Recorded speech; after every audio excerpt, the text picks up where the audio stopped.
Hi, this is Michael Regan with the Regan Team Home Loan Group, and welcome to this week's Real Estate Roundup for February 17th, 2026. Now to the BLS jobs report. So this was really a surprise to the market because all the other data that came in from all the other employment sources showed that job growth was really weak in the month of January.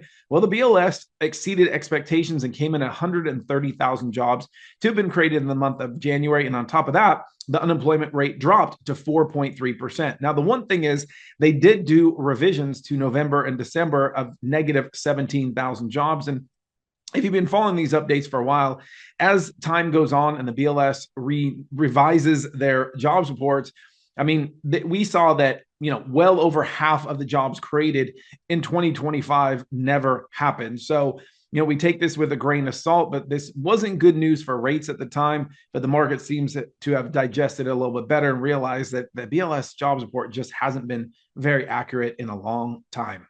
Now to existing home sales. So existing home sales for the month of January were down 8.4% month over month and down 4.4% year over year. Now, the good news is this isn't, oversupply issue. We only have 3.7 months of supply.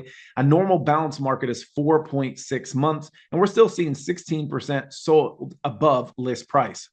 Some of the reasons for the lower numbers on the existing home sales report is because of inclement weather in the East Coast, where you had snowstorms and freezing temperatures. People didn't want to go out and buy a house in those conditions. So now to what the market is doing today. We're down 26 basis points in the Fannie Mae 30-year fixed, and you'll see the chart. Red is bad for rates, green is good. So we've seen mostly red. We did see some green after the market digested the BLS jobs report.